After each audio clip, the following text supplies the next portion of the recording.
10. mulhidlerin cevabiyetinden.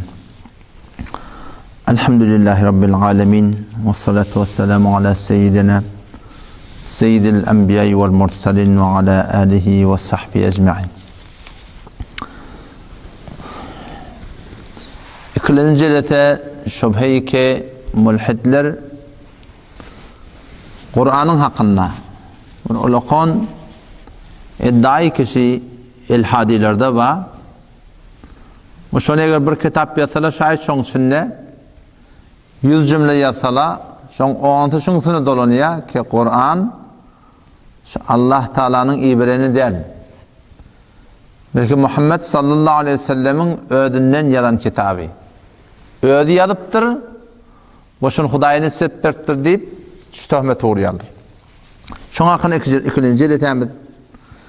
O müştahide bir sürü şunun olan mebnatı akıl. Mulhid cemaatın mebnatı akıl gerayı. Nema insana doğru deyte, şu doğru. Nema insana eğir deyte, şu eğri. Ola kullen şu aklı biliyeldi. O şu taydan Kur'an'ın öyle içinde delail-i aklı var. Ki şu Kur'an Muhammed Mustafa sallallahu aleyhi ve sellemin öyle aydan kefi değil. Akıl kabul etmeyeni şeyde bir dadım bolmaktan. Şu delilden bir şey ki teşunkun insaniyetta her kimi ki rehber bolup başlık bolup velen ki şu başlıklık bir mescitte olsun, bir hücrede olsun, bir mahallede olsun, bir ovada olsun, ve bir mantıqada olsun, ya bir memlekette olsun. Ve ayetin kulli dünyanın içinde eğer haytı bir şahs, haytı bir mecme, haytı bir hareketin başlıkları ödünü bu unvanı rehber cama marif edecek olsa avval baştan solan ettiğin iş ne mi? Öz sabatlarını peş ettiğinler. Bir de şu medrek var, bir de şu takassus var, bir de şu hüner var, bir de şu tavanmendiyle var, şu tavanayla var deyip tamam öz tavanmendilerini öve peş edip öz rehberliğini ve rehberiyete layıklığını ne mi çekoliyorlar? Sabit edecek oluyorlar. Hemşirane ki şu şahid ezinde ne mi yaptığını? Şu intikabatı ki şu öde var. Şevrayı şehrin kurduğunu intikabatı kemanı keşferde oluyor. Şolar öz baştaki adamlardan artık maslığını bir kudreti beyanına, ilmiyette hatta hanvadaki taydan medarik muhtelif taydan şuna öğleri kullan broşur yazıp öğlerin kullan camiye marifiyet diyorlar yani. Hem kepler bilen ki ben şeyle falan yerde okudum. Falan medrekim var, mudiriyet okudum. Onu okudum, bunu okudum deyip şu öğrelerin iç suratında kamil suratını nemet yerler öl fevkiyetini, arttıkmaşlığını ilmiyet taydan, tamammendiler taydan camiye sabit edecek oluyorlar. O şun böyle nemet yerler camiye gelip de etimatsaziyet yerler ki falanı şeyle dereceleri var. O şu liyagatı var, şu rayşer olmaklığa. Vatana deyten bana ustandar olmaklığa, başlar olmaklığa. Ama vakti ki Kur'an'ı özlemizde şu mevzu doğru sedeşta diyek derece bilaks Resulullah sallallahu aleyhi ve sellem hakkında sabit. Bir ümmetin rehberi o da ne yaparım rehberi ki fakat gelip de aytmaptır ben Araplardan çıkayım geldim. Belki kulli insaniyetten çıkayım ben geldim deyip iddia ediptir. Kul ya eyyuhannas inni Resulullahi ileykum cemi'a.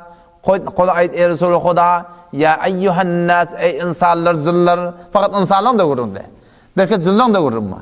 İnni Resulullahi ileykum cemi'a. Men hemme ceginin peygamber deyip duran. Şeyle men bir peygamber deyip iddia edip duran adam o çok kelam Kur'an bir kitabı getiriptir şu kitapta ilmiyeti gedek kalsa, sabade gedek kalsa, danışı gedek kalsa, ödünü payinterin derecede marifet ettirdi. Kelime, şol bir tavat dik geliyor. Tavadı yok, nakana dik geliyor. Hayti bir adam şilişi eder. Hayti bir rehber şu kulli cihanna, bir rehberi tabki rehberiyetin eve peş ettin, cama ödün marifet ettin, bir ahlak, bir ayin, bir refta, bir gufta, bir etiqat, bir sizi amallar gelip de var, cüdagane bir cedid, bir menheç doğruladın. Ve şun iddiatı da şu olsun ki men okuyup da bilemek, men yazıp da bilemek, belki men ummi. Bir savat men diye aytdı. Şeyde bir adam akıl şunu kabul etmiyor. Şun elhadiden mebnata akıl bolandan akli cevap vermek oluyor. Akıl hiç çoğatta bir rehberden şunu kabul etmiyor ki geldin şol ayetlerden men okuyup bilmeyen. Men yazıp başarmayan demek. Hani ki şun Kur'an'ı sıradan Allah Teala getirip koyuptur. Ne alakam? İşte adı Sure-i Araf'ta 156. ayet 150. ayette aytiyor. وَرَحْمَتِي وَسِعَتْ كُلَّ شَيْءٍ فَسَأَكْتُبُهَا لِلَّذ۪ينَ يَتَّقُونَ وَيُؤْتُونَ الزَّكَاةَ وَالَّذ۪ينَ هُمْ بِآيَاتِنَا يُؤْمِنُونَ اَلَّذ۪ينَ ol bir adamlara ki يَتَّبِعُونَ النَّبِيَّ الْاُمِّي tabi olyanlar, peroviyet yerler kime? اَرْرَسُولَ النَّبِيَّ الْاُمِّي Resul-i ki iverliptir. Haberdehende de el-ummi bir sabat yani sabada khandelen neveşten bir immana yok. Yok hem ilmi de qasa Allah Teala beren ilmi beter goýanda. Inki be mana okumaklyk bolsan ummi. O ne yapar ummi? Ellezî yecidûnehu mektuben indahum fi't-Tevrat vel-İncil. Şeýle bir nahana peygamber, şeýle bir okuyup bilmeyen peygamber, şeýle bir yazıp bilmeyen peygamber ki Tevrat, İncil'de de şoň nahanalygy okuyup bilmeýänler gelipdir. Onun için öyle bir ulukon delil, akli taydan keşi kitap, Peygamberin öyle yadan ne? فَآمِنُوا بِاللّٰهِ وَرَسُولِهِ النَّبِيِّ الْاُمِّي Allah'a iman getirin ve şunun Peygamberi ki el-ummi nahana, şuna iman getirin. Şu nahanalık bilen geliptir bir kitabı piş ediptir. Negaremen bir mektep nerefti be gamze meseleye sad muallim şöyle. Şeyle bir kitabı getiriptir ki hem kitaplar şonsundan malakın şuun kun öz manasını ne kadar kitap versen şu İslamiyet'de doğru hem kitapların menbeine mi? Şefaat bir tane Resulullah sallallahu aleyhi ve sellem'in getiren kitabı yadan kitabı da getiren kitabı. Şu tayda malakım yani şun öyle bir delil ki gelip de bir rehber ödün bu unvanı nahana marifi etmeklik ve şeyde de bir kitap getirmekligi şun öde olakan deliline mi? Keşi Peygamber sallallahu aleyhi ve sellem şu kitabı ödeyeden daha diyor. Bu bir delil. Yeni bir delili keşini oturup akleden de oylantan bilsen oluyor. O da şey ekseri camiada nebet nuh dersi değil şeyle yani. Rehber menni öve millete başrolayan adamlar insaniyette umumen şeyde yani bir cembe-i meneviyeti olmasa şu an Huday taraftan gelen olmasa, Hudaylıklı adamlar olmasa, şol adamlar ne men gidin? Öz makamı, muğiyeto, serveto, temevvül bir refah-ı asayişin yedinna gediye şol adamlar. Megerin ki Hudaylıklı ve şol adamlar olmasa. Ama sen şu an Peygamber sallallahu aleyhi ve sellem'in zendigisini gözleyende, şol nübüvvetten önçeki zendigisini gözleyende, qavrak yaşaptır ki sonrankıdan, nübüvvetten sonrankı yaşayışı. Şun awal Bibi Hatice radıyallahu anha öde Abdülmuttalib, o da Ebu Talib ağalar bay adam.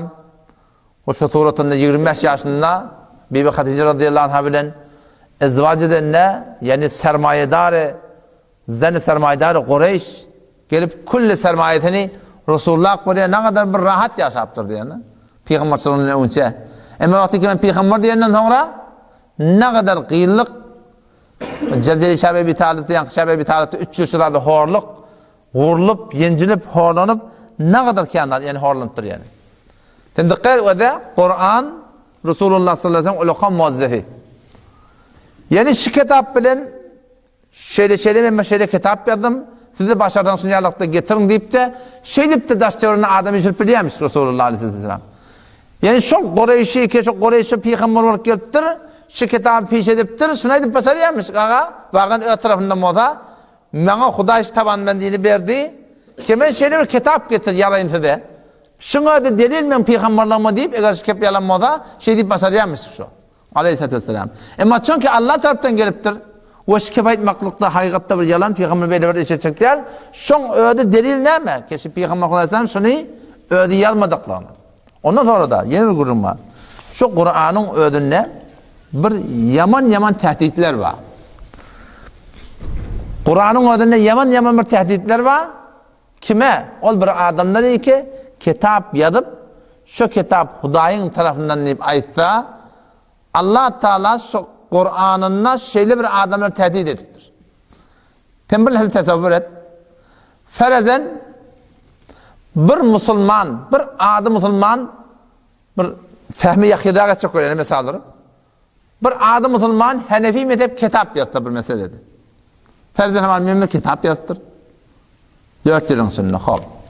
Şu kitabın sonunda men iddia ettirme Hanefi mezhep deyip. Odam sonra da men tamam Hanefi mezhep deyip delil getiriptirin. Eğer men şu iddianı etmekliğimde yalansı olsam, şu hemişe bana bir korku olacak ki, bu adamın loğuda amayın. Haçın tasılamasın. Hanefi deyip yaptırsan, bu tahtın erkeğim Şafii kimi? Bu tahtı Vehhabi'nin delil kimi? Bu tahtı falanın delil kimi? Deyse, dol adam ne yapacak şu hakkında? Korkuda korku gelecek. Yani adam öd yadan kitabında burada diye yazmalı ki şol o da 23 yılın içinde zor şol tehdit olmaklığı mümkün, üs açılmaklığı mümkün, rüsva olmaklığı mümkün. Şöyle bir adam hiç o da şöyle bir şey etip vermer.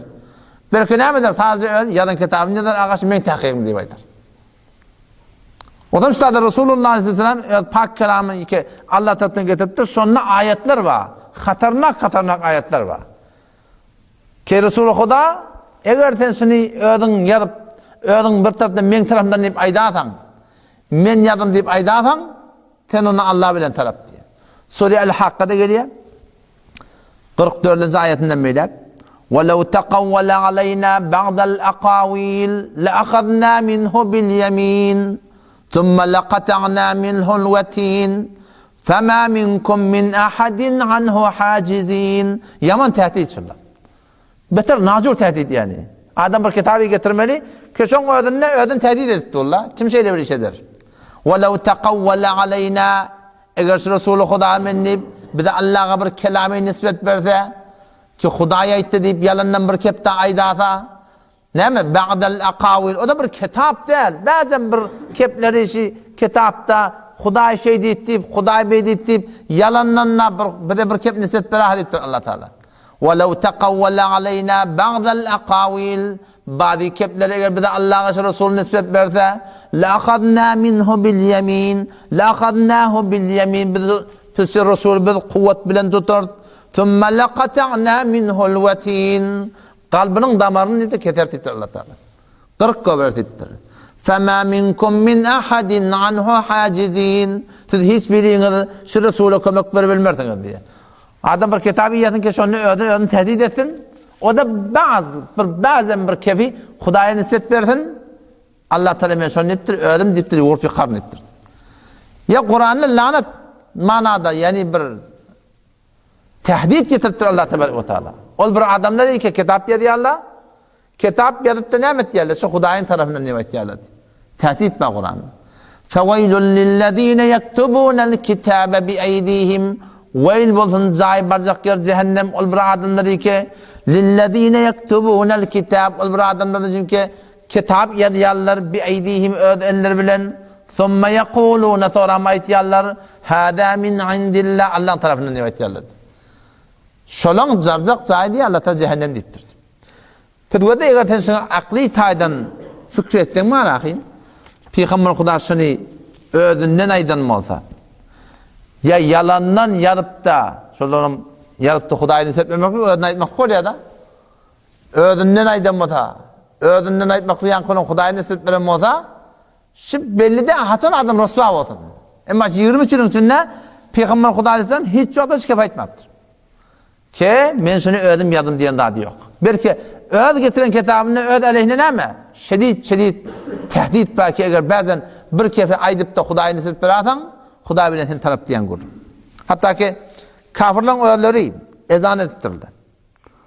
Michael Haas diyen bir adam kafirlerden şahsiyetlerin mebnasına göre kitap yaptırdı. 100 nefer tesir gozar şahsiyet kulleş insaniyette kim deyip kitap yaptırdı diyordu.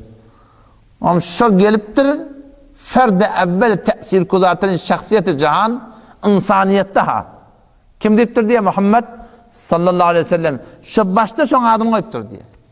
Tetamet o da Resulullah sallallahu aleyhi ve sellem eğer ağlamalı olsa o yalanına Hudayını set vermeli olsa var ha. Bir ihtiyaç yok ki bakın eğer bir malın yedinden menalın yedinden olsa hem de şu muhayya ol yaranı can ver kefilen Uşa suratında var ahim bir yararları bilen hemmeden sonra vahiyyamıştık. İhtiyacı yokmuş geldi, şu meselede geldi var ahim bir ağlatın. Sade zindagisi bir garip adam çağıranda var ya, entecik bir adamın oturuşu oturuyor, rahat vakti ki Seyyid Bukhari'de geliyor.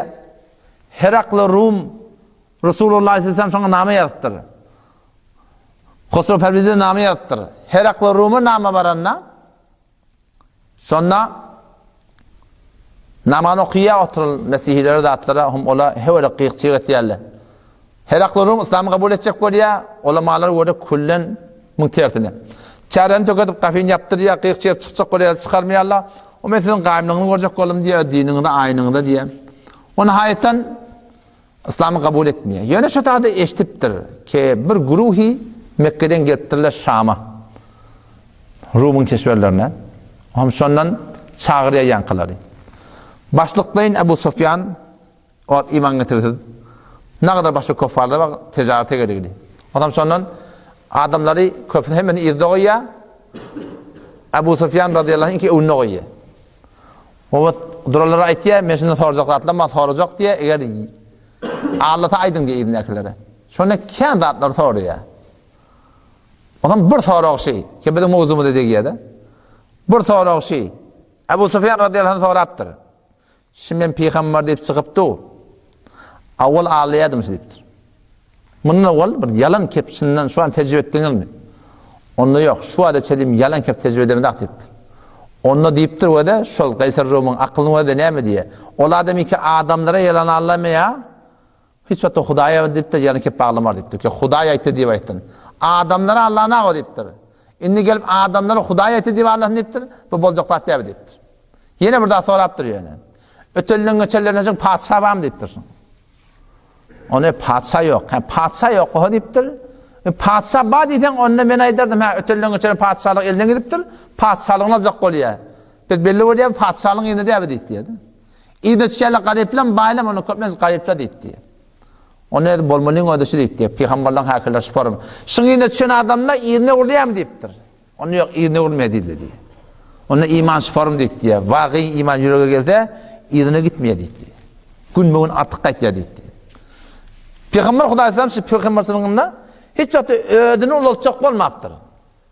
Vakti ki Peygamber Huda Aleyhisselam oğlancı ol ya Hazreti İbrahim ayırlanına o şol musadef oldu diye gün tutulmaklığa. O zaman kulli Medine'de gurrum oldu Peygamber oğlu çünkü oğlu ayrılıptır Allah Teala'nın beter arzı sizin sanına. Şu direkten gün tutulaptır o oy. Şu direkten ayet tutulaptır o oy. Peygamber derrev diye menberi çıkıp ayette diye. Eşşemse vel kamer ay gün nipperinde atlanıp bir Allah Teala'nın nişanelerinden mı deyiptir. Biri ölü deyip doğmak ya batmak ya tutulmak diyen gurun yok. Şu manada geliyor. Bizirdat yok deyiptir. Huday Teala'nın koyanda değil. Birinin ölünü bilen tutulup birinin hakeden bilen böyle bir gurun yok deyiptir. Ya vakti ki Kureyş'e davet verenle kıydına bir Fatıma ya Fatıma to ankidi nefseki diye. Fatıma kavutta kulağa men sen peygamber deyip derden peygamber ol deyip kaygısı da bulamazsın. Ödün ne cevap ver? İman amalına kaimdir. Ma agna anki min Allahi şeyya. Men kendinden hiçbir daha da ayrılacak dedi. Yani kıyamet günü men şefaat etmeli adam öcetine Allah razı olmalı. Yani kutaylan moda Huda tamam icade verse kendinden razı olsa men şefaat etip bileyen günün yoksam başaracak dedi. Onun şu taydan şulan hemmeti delil Müslüman doğan ki Resulullah sallallahu aleyhi ve sellem gelip peygamber olarak gelip şu Kur'an'ı ödünden yazmadıklığına o peygamber gelmeptir Arabi oturmayana o peygamber gelmeptir ödünü ilerletti barahim ödün başka adamlardan barahim artık maçını sabit etmek için. Allah temize tevfik versin. Vesselamu aleyküm ve rahmetullah.